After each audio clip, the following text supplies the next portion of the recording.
To our channel. आज हम फिर से एक नई क्लास के लिए तैयार हैं। तो क्या आप लोग रेडी हो फिर से नई क्लास को चालू करने के लिए? ठीक है, तो पहले क्लास में हमने कुछ पढ़ रखा है। आज से हम नई क्लास स्टार्ट कर रहे हैं जिसका नाम है फंडामेंटल ऑफ कंप्यूटर्स। ठीक है, तो जैसा कि मैंने बता रखा है, ये माउस होता है आपका। तो माउस के कर्सर को सबसे पहले एक गूगल क्रोम आपके डेस्कटॉप पे होगा, नहीं होगा तो नीचे होगा, या फिर आप अपने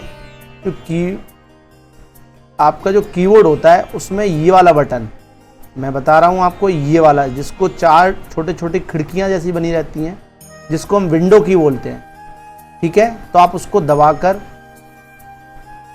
दबाकर जैसे कि मैंने दबाया, अभी मैं आपको बता देता हूँ। आप अपने कीबोर्ड में उसको दबाएंगे, तो आप उसको जैसे ही दबाएंगे तो आपके सामने एक इस तरीके से विंडो खुल जाएगी। आप उसमें लिख सकते हो CROME क्रोम, तो भी आप इसको यहाँ से खोल सकते हो। आप इस पर डबल क्लिक कर दो, या फिर आप इसको फिर से अपने कीबोर्ड की हेल्प से इस वाले बटन से एंटर कर सकते हो। तो ठीक है दोस्तों, मैं इसको फिर से करता हूँ एक बार। पहले मैं विंडो की दबाता हूँ और फिर यहाँ से क्रोम लिखता हूँ, CROME। आपको कुछ नहीं करना है, CHROME लिखना है, CHROME क्रोम, और क्रोम आपके ऊपर आ जाए, गूगल क्रोम। ठीक है, ये एक ब्राउज़र होता है। अब हम अपने कीबोर्ड को नीचे करते हैं, तो आपको इतना समझ में आ गया होगा। अब हमने आपको पहले बताया था, यहाँ पे हम लिखेंगे गूगल, इसको बोलते हैं सर्च बॉक्स। क्या बोलते हैं दोस्तों? इसको बोलते हैं सर्च बॉक्स।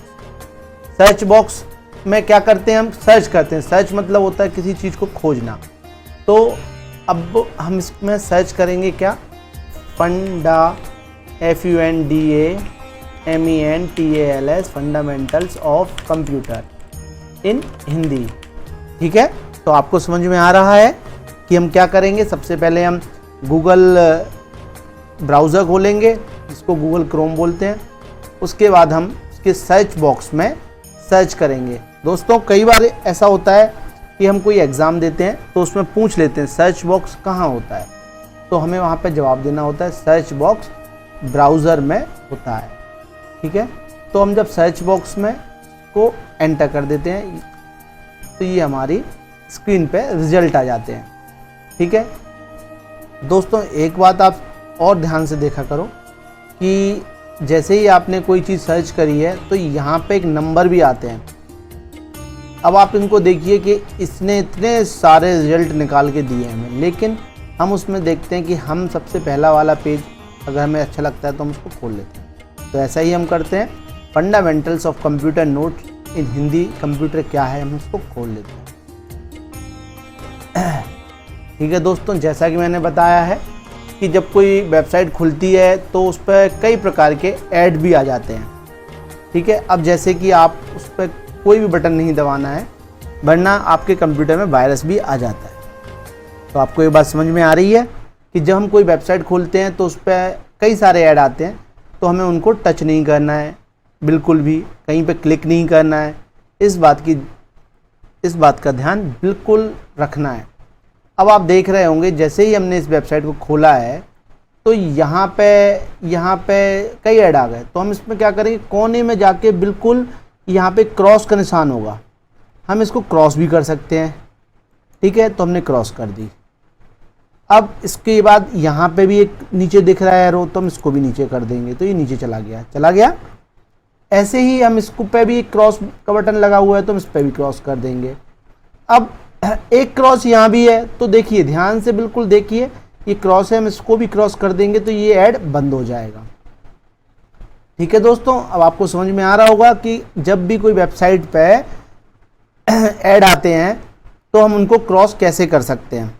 हमें इसमें बहुत सावधानी बरतनी चाहिए ताकि हमारे कंप्यूटर में कोई वायरस नहीं आ पाए।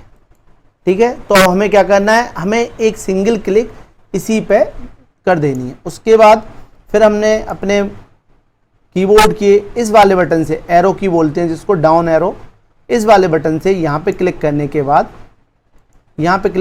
बाद हमें उसको नीचे ले जाना है। धीमे धीमे वेबसाइट को नीचे लेते हुए जाना है। अब देखिए दोस्तों, एक और ऐड दिख रहा है आपको यहाँ पे, तो इसको हम कैसे बंद करेंगे? इस ऐड को हम यहाँ कोने में इसके क्रॉस को क्लिक कर देंगे, सिंगल क्लिक करेंगे, बंद हो गया। ये गूगल की तरफ से ऐड होते हैं जो हमें दिखाई देते हैं, हम चाहें तो इनको बंद भी कर सकते हैं धीरे धीरे।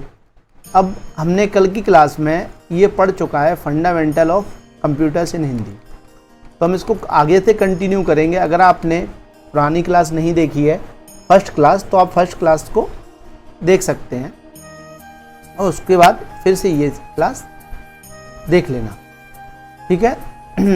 तो ये आता है, हमने कहाँ तक पढ़ लिया था? हमने प्रोग्राम के कंप्यूटर कुछ भी नहीं कर सकता है, बिना प्रोग्राम के कंप्यूटर कुछ भी नहीं कर सकता है तक पढ़ लिया था। अब इसके बाद हम आगे पढ़ना स्टार्ट करते हैं, ठीक है। अब हम पढ़ते हैं कंप्यूटर के उपयोग, ठीक है दोस्तों। तो अब हम पढ़ना स्टार्ट करते हैं कंप्यूटर के उपयोग। उपयोग मतलब होता है यूज। यूज क्या होते हैं कंप्यूटर के? तो सबसे पहले हमने पढ़ा है, जैसे कि आप सब जानते हैं विश्व के हर क्षेत्र में कंप्यूटर का प्रयोग किया जा रहा है, ठीक है। तो इस बात से आप लोग बिल्कुल अवेयर हैं, आप लोगों को बिल्कुल बहुत अच्छी तरह पता होना चाहिए कि आपने ऐसे कोई भी ऑफिस को नहीं जानते होंगे जहां पे कंप्यूटर का उपयोग नहीं होता है। आजकल तो हर घरों में भी कंप्यूटर का यूज़ होने लगा है। अब उन्होंने हमें बताया है जैसे school, college, airport, railway station, bank, यातायात, उद्योग व्यापार, अंतरिक्ष और फिल्म निर्माण आदि। तो दोस्तों आपको एक बात को समझना चाहिए कि कंप्यूटर हर जगह यूज़ होने लगा है। अगर आप रेलवे स्टेशन पे भी जाएंगे तो भी आपको कंप्यूटर मिलेगा, अगर आप एयरपोर्ट पे भी जाएंगे तो भी आपको कंप्यूटर मिलेगा, अगर आप स्कूल में भी जाएंगे तो भी आपको कंप्यूटर मिलेगा। यह केवल उन कमांड्स को फॉलो करता है जो पहले से उसके अंदर डाले जाते हैं, क्योंकि उसमें सोचने और समझने की क्षमता नहीं होती है। ये बात तो बिल्कुल ही सही बात है।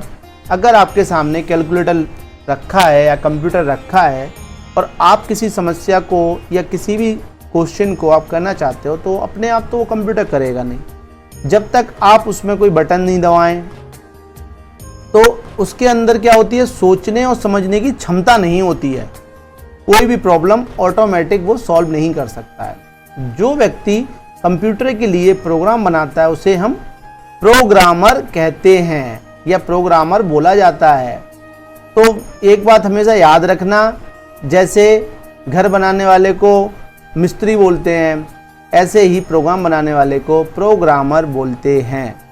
और पिछली क्लास में हमने पढ़ रखा है कि प्रोग्राम कंप्यूटर में होते हैं और बिना प्रोग्राम के कोई भी कंप्यूटर काम नहीं कर सकता है।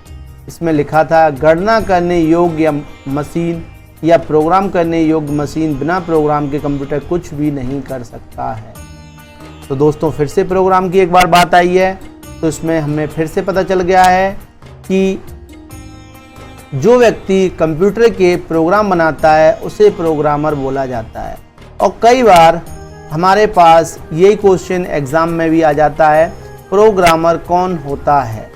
तो लोग इसमें डर जाते हैं कि प्रोग्रामर कौन होता है। तो उसके लिए हमें एक ही बात याद रखनी है, जो प्रोग्राम बनाता है उसे हम प्रोग्रामर कहते हैं और जो व्यक्ति कंप्यूटर चलाता है उसे यूज़र बोला जाता है। तो एक बात हमेशा याद रखना, जो व्यक्ति कंप्यूटर चलाता है उसको हम यूज़र बोलते हैं, ठीक है। तो जब भी अब आप कंप्यूटर सीख रहे हैं तो जब भी ये बोला जाए कि यूज़र कौन है तो समझ जाओ कंप्यूटर चलाने वाले की बात हो रही है, ठीक है दोस्तों। तो इस क्लास में आपने ये सीख लिया है कि प्रोग्रामर कौन होता है, प्रोग्राम क्या होता है, यूज़र कौन होता है और कंप्यूटर चलाने वाले को क्या बोलते हैं, कंप्यूटर का यूज़ कहाँ कहाँ होता है।